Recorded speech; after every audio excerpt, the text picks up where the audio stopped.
Hi friends, welcome to voice of our channel. First of all ஒரு big thanks. எதுக்குன்னு பாத்தீங்கன்னா, இதுக்கு முன்னாடி நான் அப்லோட் பண்ண உங்க கிருபை சாங்குக்கு வந்து நிறைய ரெஸ்பான்ஸ் கொடுத்துருந்தீங்க, நிறைய லைக்ஸ், நிறைய குட் கமெண்ட்ஸ் வந்தது.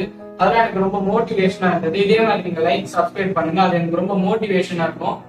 இனிமே நான் டெய்லி ரெகுலர் பேசிஸ்ல உங்களுக்கு வீடியோ அப்லோட் பண்ணிடுவேன். மறக்காம இந்த வீடியோஸ் பாருங்க. இந்த சேனலுக்கு நீங்க புதுசா இருந்தீங்கன்னா மறக்காம கீழே இருக்க சப்ஸ்கிரைப் பட்டனை சப்ஸ்கிரைப் பண்ணிக்கோங்க. அது மட்டும் இல்லாம பெல் பட்டனை பிரஸ் பண்ணிக்கோங்க. அப்பதான் நான் போடுற வீடியோஸ்லாம் உங்களை வந்து சேரும். இன்னைக்கு நம்ம சேனல்ல என்ன வீடியோன்னு பாத்தீங்கன்னா, அந்த அபவுட் மிஷனரி சீரிஸ்ல செகண்ட் மிஷனரி பத்தி தான் இன்னைக்கு பார்க்க போறோம். ஃபர்ஸ்ட் மிஷனரி நம்ம ஏவி பியாட்ரிக்ஸ் கார்மைக்கல் அவங்கள பத்தி பார்த்தோம். அவங்களோட வாழ்க்கை வரலாறுலாம் பார்த்தோம். உங்களுக்கு நான் அது கிளியரா புரிஞ்சுக்கணும்னு நினைக்கிறேன். இப்போ நம்ம பார்க்க போற மிஷனரி யாருன்னு பாத்தீங்கன்னா ராக்லாந்து, போதகர் ராக்லாந்து. அவரை பத்தி தான் இந்த மிஷினரி பார்க்கும்போது, வெளிநாட்டுல இருந்து இந்தியாவுக்கு வரவங்கலாம், அவங்க மிஷினரியா வரவங்கலாம் எந்த நோக்கத்தோட வர மாட்டாங்க. அவங்க வந்து அவங்க பேரு புகழ்படுத்திக்கவோ அல்லது அவங்களுக்கு ஒரு பெரிய சபை கட்டணும், இல்லைன்னா நிறைய திரளான கூட்டங்களை சம்பாதிக்கணும், அப்படி வரமாட்டாங்க. அவங்க பக்கத்துல இருக்கணும் திரளான கூட்டங்கள், அப்படிலாம் வரல. அவங்க வந்து இயேசு பார்த்த ரத்த சாட்சியா இயேசு வந்து இந்த இந்தியாவுல எல்லா இடத்துலயும் பரப்புறதுக்காக மட்டும்தான் வந்தாங்க. அதே மாதிரி அவங்களோட வழியில வந்தவர் தான் இந்த போதகர் ராக்லாந்து. ஓகே, புரிஞ்சா? இப்போ வந்து இவரோட வாழ்க்கை வரலாறு பார்ப்போம். இவர் பிறந்த தேதி பாத்தீங்கன்னா 26/4/1815 ஆண்டுல பிறந்திருக்காரு. இங்கிலாந்துல பிறந்தாரு. நிறைய வசதி வாய்ப்போட தான் பிறந்தார். ஆனா அவர் இயேசப்பாக போக எவ்வளவு கஷ்டப்பட்டாருன்னு இதுக்கு மேல நம்ம பார்ப்போம். இப்ப நம்ம அவங்களோட ஆரம்ப கட்டத்தை மட்டும் பார்ப்போம். ஃபர்ஸ்ட் என்னன்னு பாத்தீங்கன்னா, அவங்க அம்மாவோட கர்ப்பத்துல இருக்கும் போதே அவர் வந்து அவங்களோட அப்பாவை இழந்துடுறாரு. அவங்க அப்பாவை இழந்த உடனே அவங்க வெள்ள அவர் பிறந்த உடனே கொஞ்சம் சில நாட்கள் போக அவங்க அம்மாவை இறந்து போயிட்டாங்க. அவங்க அம்மாவோட அப்பா அரவணைப்புலதான் அவர் வர வர்றாரு. அவங்களோட நிழல்ல தான் வர வர்றாரு. இவருக்கு வந்து படிப்புல கல்வியில ரொம்ப ஆர்வமா இருந்ததுனால அவர் கேம்பிரிட்ஜ் பல்கலைக்கழகத்துலதான் அவர் படிச்சாரு. படிச்சு முடிச்சுட்டு அவர் நல்லா இந்த பல்கலைக்கழகத்திலேயே ரொம்ப ஆர்வமான மாணவனா இருந்ததுனால அவருக்கு அங்கேயே இது ஆசிரியர் பட்டத்தையும் கொடுத்துறாங்க. ஆசிரியர் பட்டத்தையும் கொடுத்து அந்த பல்கலைக்கழகத்திலே அவர் ஆசிரியராகவே இருந்தாரு. மொத்தம் எத்தனை வருஷம் ஆசிரியரா இருந்தாருன்னு பாத்தீங்கன்னா 4 years ஆசிரியரா இருந்தாரு. அது ஆசிரியர் இருக்கும் போதுதான் அவருக்கு அந்த பைபிள் படிக்கணும்ன்ற ஆசை வந்து இருதயத்துல வந்து துளிர் விட்டது. அப்போ அந்த கொஞ்சம் கொஞ்சமா துளிர் விட்டதுதான் அவர் அவ்வளவு பெரிய மிஷனரி ஆனதுக்கு ஸ்டார்டிங் ஸ்டேஜ். இதுதான் அவரோட ஸ்டார்டிங் ஸ்டேஜ். அது அவர் டெய்லி பைபிள படிக்க அவருக்குள்ள அந்த மிஷனரிகளை கொடுத்து பாரம் வந்தது. அந்த பாரம் வந்ததுனால அவரு டெய்லி பிரேயர் பண்ணுவாரு ஏசப்பா கிட்ட, எப்படி நான் மிஷனரி ஊழியத்தை ஆரம்பிக்கணும். உடனே ஒரு நாள் ஒரு ஐடியா வந்துதான் அவருக்கு. இந்த மாதிரி அவங்களோட பல்கலைக்கழகத்துல இருக்க எல்லாரையும் போய் பார்த்தாரு. அவரை மாதிரியே மிஷினரி பணியில பாரமா இருக்கிறவங்க 2 ஃப்ரெண்ட்ஸ் அவருக்கு இருந்தாங்க. அவங்கள போய் கூப்பிட்டுட்டு ஒரு கிறிஸ்டியன் மிஷனரி சொசைட்டி அப்படின்னு ஒரு CMS அப்படின்னு ஒரு சொசைட்டி ஆரம்பிச்சாரு. அதுல இருந்து நிறைய அவருக்கு அந்த திட்டம் என்னன்னா, அதுல வந்து நிறைய மிஷினரிகளை வந்து இங்கிருந்து உருவாக்கி வெளிநாட்டுக்கு அனுப்பணும். அது மட்டும் இல்ல, அந்த நோக்கத்துலதான் அவர் காணிக்கைகள் எல்லாம் சேர்த்துட்டு இருந்தாரு. ஆனா வந்து அவருடைய நோக்கம் வந்து ஆண்டவரின் நோக்கம் கிடையாது. அவருடைய நோக்கம் வேறையா இருந்தது, ஆண்டவர் நோக்கம் வேறையா இருந்தது. அவர் வந்து அந்த பாரப்பட்டு அவரே அந்த கலை இறங்கணும் தான் ஏசப்பாவோட நோக்கமா இருந்தது. ஓகே, இப்ப நம்ம வந்து அவருடைய ஆரம்ப கட்டத்தை பார்த்தாச்சு. இதுக்கு மேல அவர் பண்ண போற அவர் வாழ்க்கையில பட போற போராட்டத்தையும் ஏசப்பாவை எப்படி நின்னாருன்னு பார்க்கணும். ஓகே, இப்ப நம்ம ஃபர்ஸ்ட் அவங்களோட ஆரம்ப கட்டத்தை பத்தி பார்த்தாச்சு. இப்ப நம்ம எதை பத்தி பார்க்க போறோம்னா, அவங்க இந்தியாவுக்கு வந்து அவர் வந்து அந்த இந்தியால வந்து மிஷினரி செஞ்ச அந்த பணியை பத்தி தான் அவர் பார்க்க போறோம். ஃபர்ஸ்ட் அவர் எப்ப வந்தோம்னா 1846 ஆண்டுல வந்து புத்தாண்டு தினத்தை வந்து இந்தியாவுல வந்து இறங்கினார். கப்பல் பயணத்தின் மூலமா இந்தியாவுக்கு வந்து இறங்கினாரு. அது மட்டும் இல்லாம என்ன பண்ணாருன்னா, அவரு ஃபர்ஸ்ட் இறங்கின உடனே அவரு அந்த 6 மாசத்துலயே அந்த தமிழ்நாட்டோட கல்ச்சரை கத்துக்கிட்டு, அது மட்டும் இல்லாம தமிழ் மொழியை 6 மாசத்துலயே கற்று அறிஞ்சிட்டாரு. நம்ம தான் இன்னும் பிறந்ததுல இருந்து இன்னும் படிச்சுட்டே இருக்கோம். அவ்வளவு கிளியராகவும் நம்ம இன்னும் படிக்கல தமிழ்ல. அவர்னா அவங்க படிப்பு மேல இருந்த ஆசை, அந்த விருப்பத்தினால வெறும் 6 மாசத்துல அது ஃபுல்லா கட்சி முடிச்சுட்டாரு. அதுக்கப்புறமா அவர் அந்த ஆந்திரா, கேரளா அந்த மாதிரி தென்னிந்திய கிறிஸ்தவ மிஷனரி குழு அவங்க அதுல வந்து செயலாளரா பணியாற்றினாரு. ஒரு 2 வருஷம் அவங்களோட செயலாளர் பணியாற்றினார். 1850 ஆண்டுல வந்து கன்னியாகுமரி மாவட்டத்துல வந்து இறங்கினாரு. இறங்கினோடனே அவர் பார்த்த ஒரு காட்சி அவருடைய மனசுக்கு ரொம்ப அச்சுறுத்தல் பண்ணிச்சு. என்ன காட்சின்னு பாத்தீங்கன்னா, இந்த ஏர் உழுவுறாங்கல்ல, அதுல வந்து ஒரு முனையில வந்து ஏரையும் இன்னொரு முனையில வந்து கீழ் ஜாதி மக்களான கருப்பினத்தரையும் மாட்டி ஏர் வந்து அக்ரிகல்ச்சர் பண்ணிட்டு இருந்தாங்க. அது பார்த்து அவர் மனசு ரொம்ப கொந்தளித்தது. அது மட்டும் இல்லாம சகிக்க முடியாத காரியமா இருந்தது. அது உடனே என்ன பண்ணாருன்னா அதை தட்டி கேட்கலாம்னு அவரு அதுக்காக போராட ஆரம்பிச்சாரு. அதுக்காக போராடு. ஃபார் எக்ஸாம்பிள் எப்படின்னு பாத்தீங்கன்னா, இந்த மேல் ஜாதியார் இருக்கிற தெருவில் வந்து கீழ் ஜாதி மக்கள் வந்து செருப்பு அணிந்துட்டு செல்லக்கூடாது, அந்த மாதிரி நிறைய ரூல்ஸ் இருந்தது. ஆனா இந்த மேல் ஜாதி கீழ் ஜாதி இது ரெண்டுத்துக்கும் ஒரு சமநிலையை உருவாக்குனது யாருன்னு பாத்தீங்கன்னா மிஷனரிங்க தான். அதுல ஒரு பெரிய பங்கு யாருக்கு இருக்குன்னு பாத்தீங்கன்னா இந்த போதகர் டாக்லாந்து அவருக்கு இது பெரிய பங்கு இருக்குது. இந்த இவர் வந்து எத்தனையோ அமைப்புகள் இருந்தாலும், இந்தியாவில எத்தனையோ அமைப்புகள் அந்த காலத்துல இருந்தாலும் இந்த மேல் ஜாதி கீழ் ஜாதி மக்கள் பெண்கள் இவங்களுக்கு நடக்கிற இந்த கொடுமைகளை வந்து யாரும் தட்டி கேட்கல. ஆனா இவங்க எத்தனையோ அச்சுறுத்தல் வந்தாலும் எத்தனை போராட்டம் வந்தாலும் எல்லாத்தையும் சகிச்சுட்டு அதுக்காக அவர் போராடினது யாருன்னு பாத்தீங்கன்னா இந்த கிறிஸ்தவ மிஷினரிங்க மட்டும்தான்.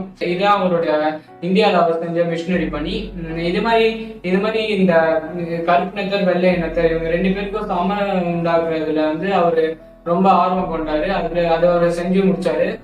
இப்போ அவருடைய இந்தியாவில செஞ்ச மிஷினரி பணியை பத்தி பார்த்தாச்சு. இப்ப நம்ம பார்க்க போறது வந்து அவர் அந்த பட்ட போராட்டம், அந்த ஊழியத்தின் பாதையில அவர் பட்ட போராட்டத்தை பத்தி பார்க்க போறோம். ஓகே, அவர் வந்து இந்தியாவில செஞ்ச மிஷினரி பணிகள் பத்தி பார்க்கணும். இப்ப நம்ம என்ன பத்தி பார்க்கணும், அவரு இந்த அவருடைய வாழ்க்கையில அவர் பட்ட ஊழியத்தின் பாதையில போராட்டத்தை பத்தி பார்க்க போறோம். அவர் வந்து வடநெல்லையில் உள்ள சிவகாசியை வந்து மையமாக கொண்டார். அங்க உள்ள மக்கள் வந்து மக்கள் கிட்ட சுவிசேஷத்தை சொல்லப்படணும் அப்படிங்கிறது நிறைய சுவிசேஷத்தை அவங்க கிட்ட சொன்னாரு. தென்னெல்லையில உள்ள கிறிஸ்துவ சபை மக்கள் வந்து அவருக்கு ரொம்ப உதவினாங்க. 1855ஆம் ஆண்டுல வந்து கிட்டத்தட்ட 10,000 கிராமங்கள் வந்து அவருடைய சுவிசேஷத்தை சொல்லி முடிச்சாரு. 10,000 கிராமங்கள் அவருடைய சுவிசேஷத்துக்குள்ள அறிவிக்கப்படுது சொன்னாரு. ஆனா அந்த 10,000 கிராமத்துல இருக்கிற மக்கள் வந்து சுவிசேஷத்தை அறிஞ்சவங்க எத்தனை பேர் இருந்தாங்களோ அதே வந்து அந்த சுவிசேஷத்தை அப்போஸ் பண்றவங்க அதிகம் பேர் இருந்தாங்க. இப்போ ஓரளவுக்கு நம்ம ஏதாவது ஒரு எக்ஸாம்பிள் ஒரு வீடியோஸ் போடுறோம், அதுக்கு எத்தனை பேர் லைக் பண்ணுவாங்க, அது மாதிரி எத்தனை பேர் டிஸ்லைக்கும் பண்ணுவாங்க. இந்த மாதிரி 2 விதமான மக்கள் இருந்தாங்க. அதே மாதிரி அந்த மாதிரி போயிட்டு இருந்தது. அந்த ஒரு நாள் வந்து அவர் வந்து ஊழியர் செய்ய போயிருந்தார். ஈஞ்சர் என்ற ஒரு கிராமத்துல போகும்போது ஒருத்தன் வந்து உலக்கை எடுத்து அவரு தலையில அடிச்சோடனே ஆனாலும் அவர் வந்து கிறிஸ்துவ நிமித்தம் எல்லாத்தையும் ஸ்தாபிச்சு கொண்டாரு. அது வந்து அவருக்கு உயிருக்கு என்ன ஒரு பாதிப்பு கொண்டாங்க. ஆனா அந்த வழியில அவர் துடித்து போயிட்டாரு. சில கிராமங்கள்ல பாத்தீங்கன்னா அவருக்கான மணல் வீசுறதும் கல் எறிறதும் அந்த மாதிரிதான் இருந்தாரு. அந்த மாதிரி இருந்துட்டே இருந்தாங்க. கிறிஸ்துவ நிமித்தம் எல்லா பாடங்களையும் சகித்து கொண்டாரு. இரவு பகலும் பார்க்காம எல்லா நேரமும் ஓடுவாரு. தன்னுடைய சரீரத்தின் பலத்தை கூட அவர் பொறுப்பெடுக்க தேவையில்லை. ஃபுல்லா இயேசுக்காகவே நம்ம ஒப்பு கொடுத்துறாரு வாழ்க்கையே. ஒரு நாள் பாத்தீங்கன்னா ஒரு கிராமத்துல அவரு ஒரு கட்டத்துல பாத்தீங்கன்னா அவருக்கு என்ன ஆச்சுன்னா, அடுத்த நாள் சாப்பாட்டுக்கே வெளியிடாத அவ்வளவு வசதியா பிறந்துட்டு அடுத்த நாள் சாப்பாட்டுக்கே வெளியிடாத மனசு ஒரு மாதிரி உடஞ்சிட்டு போய் அடுத்த நாள் சாப்பாட்டுக்கே வெளியிடாம இருந்தாங்க. அந்த ஊர்ல உள்ள மக்கள் எல்லாம் என்ன பண்ணாங்கன்னா, அவருக்கு பாத்திரத்துல உணவு கொடுத்தோம்னா அந்த பாத்திரம் தீட்டுப்பட்டு போயிடும் அப்படின்னு நினைச்சு அவர் தொப்பில தமிழ் தொப்பியை வந்து அதுல அவருக்கு கூழ் ஊற்றி கொடுத்தாங்க. இந்த மாதிரி நிறைய போராட்டம் அவருடைய வாழ்க்கையிலையும் ஊழியத்தையும் அவர் அனுபவிச்சாரு சொல்லுவாங்க. இப்போ அவர் பட்ட போராட்டத்தெல்லாம் பத்தி பார்த்தாச்சு. இப்ப நம்ம எடுத்து பார்த்தோம்னா அவரு எப்ப மறித்தாருன்னு பார்க்கணும். அவர் மறித்த ஸ்டேஜ் பாத்தீங்கன்னா 1858ஆம் ஆண்டுல 22வது ஆண்டுல வந்து 22 அக்டோபர் அன்னைக்கு 43 வயசுல அவர் நினைச்சாரு. தன்னுடைய ஓட்டத்தை முடிச்சுட்டு சேர்ந்துட்டாரு. இப்ப நம்ம அவர் எவ்வளவு போராட்டம் பட்டு அவரு கடைசி காலத்துல எவ்வளவு கஷ்டப்பட்டு ஆண்டவர் போய் சேர்ந்தாருன்னு பார்த்தோம்.